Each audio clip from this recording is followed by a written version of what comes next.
మహేరుషాలల్ ఆజ్బస్ అను పదం బైబిల్లో ఎక్కడ ఉంది? మహేరుషాలల్ ఆజ్బస్ దేనికి సంకేతం? మహేరుషాలల్ ఆజ్బస్ను ఎవరు కన్నారు అనే విషయాలు ఈ వీడియో ద్వారా పూర్తిగా తెలుసుకుందాం.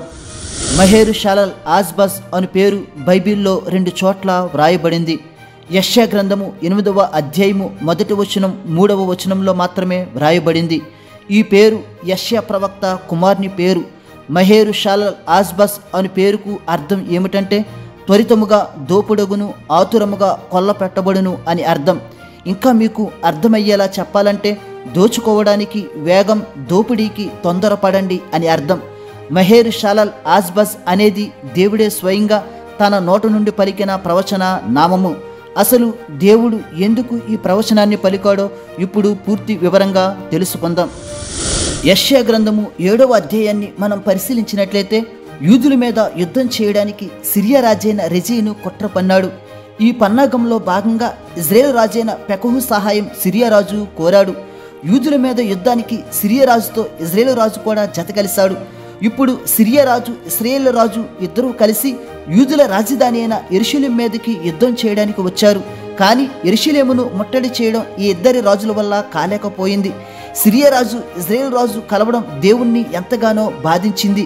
ఇశ్రాయేలీయులు 10 గోత్రాల్లో ఎఫ్రాయిము గోత్రం ఈ యుద్ధానికి ప్రధాన భూమిక పోషించింది. యూదుల యొక్క యెరూషలేము ప్రాకారాలను నాశనం చేయాలని ఎఫ్రాయిములు కుట్ర పన్ని సిరియా రాజుతో కలిశారు. ఈ విషయాన్ని దేవుడు గ్రహించి యెషయా 7:7లో దేవుడు ఇలా అన్నాడు, ఆ మాట నిలువదు, జరగదు అని అన్నాడు. అంటే యూదుల మీద ఇజ్రాయేలైన ఎఫ్రాయిములు పన్నిన కుట్రపు ఆలోచనలు నిలువవు, జరగవు అని దేవుడు యెషయా ప్రవక్తతో పలికాడు. మరియు రాబోయే 65 సంవత్సరంలో ఎఫ్రాయిములు జన్మ కాకుండా నాశనం అయిపోతారని దేవుడు ముందుగానే యెషయా ప్రవక్తతో ప్రవచించాడు. అందులో భాగంగానే సిరియా, ఇజ్రాయేల్ దేశాల ఓటమి త్వరగా వస్తుందనే సందర్భంలో దోచుకోవడానికి వేగం, దోపిడీకి తొందరపడండి అని యూదులకు దేవుడు ప్రవచించాడు. అనగా మహేరుషాలల్ ఆజ్బస్ అని దేవుడు ప్రవచించాడు. ఈ ప్రవచనం నెరవేర్పులో భాగంగా యెషయా ప్రవక్తతో దేవుడు ఈ విధంగా మాట్లాడతాడు, నీవు గొప్ప పలక తీసుకుని మహేరుషాలల్ ఆజ్బస్ అను మాటలు సామాన్యమైన అక్షరాలతో పలక మీద వ్రాయుము అని అన్నాడు. సామాన్యమైన అక్షరాలు అంటే ఈ మాటలు చదివిన ప్రతి ఒక్కరికి అర్థమయ్యేలా పలక మీద మహేరుషాలల్ ఆజ్బస్ అను మాటలు దేవుడు వ్రాయమన్నాడు. నేను పలికిన ఈ ప్రవచనం నమోదు చేయడానికి, నిర్ధారించడానికి 2 సాక్షులను నియమిస్తాను. వారెవరనగా యాజకులైన ఊరియా, జకర్యా అనువారు. ఈ ప్రవచన నెరవేర్పును నిర్ధారించడానికి దేవుడు 2 సాక్షులను ఎందుకు పెట్టాడంటే ద్వితీయోపదేశకాండము 19వ అధ్యాయము 15వ వచనం, 2 సాక్షుల మాట మీదనేనను 3 సాక్షుల మాట మీదనేనను ప్రతి సంగతి స్థిరపరచబడును. ఈ ఆజ్ఞను బట్టి దేవుడు పలికిన మహేరుషాలల్ ఆజ్బస్ అను ప్రవచనం స్థిరపరచడానికి, నమోదు చేయడానికి సాక్షులుగా దేవుడు 2 సాక్షులను నియమించాడు. తరువాత దేవుడు యెషయాతో, నీవు ఒక కుమార్ని కని అతనికి మహేరుషాలల్ ఆజ్బస్ అని పేరు పెట్టు. అతడు గర్భము ధరించి బయటకు వచ్చిన తరువాత నాయన, అమ్మ అనే మాటలు పలకకు ముందే సిరియా దేశాన్ని, ఇజ్రాయేల్ దేశాన్ని నాశనం చేస్తానని దేవుడు యెషయాతో అన్నాడు. దేవుడు చెప్పిన రీతిగానే యెషయా తన భార్యతో కూడడం ద్వారా ఆమె గర్భము ధరించి కుమారుని కన్నది.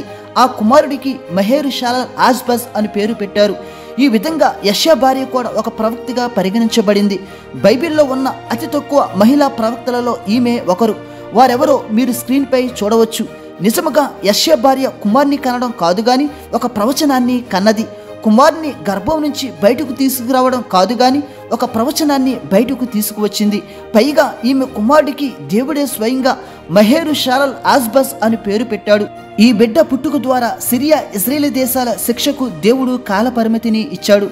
తరువాత ఈ బిడ్డ పుట్టి నాయన, అమ్మ అనకమునుపే సిరియా, ఇజ్రాయేల్ దేశాలను అష్షూరు రాజుకు దేవుడు అప్పగించాడు. అందుకే దేవుడు మహేరుషాలల్ ఆజ్బస్ అని దేవుడు యెషయా కుమారుడికి పేరు పెట్టాడు. అనగా దోచుకోవడానికి వేగం, దోపిడీకి తొందరపడండి అనే పేరు పెట్టాడు. ఇది స్వయంగా బిడ్డ పుట్టిన తరువాత బిడ్డ నాయన, అమ్మ అనకమునుపే ఈ పేరు నెరవేర్చబడింది. దేవుడు మిమ్ములను, మీ కుటుంబములను దీవించునుగాక. ఆమేన్.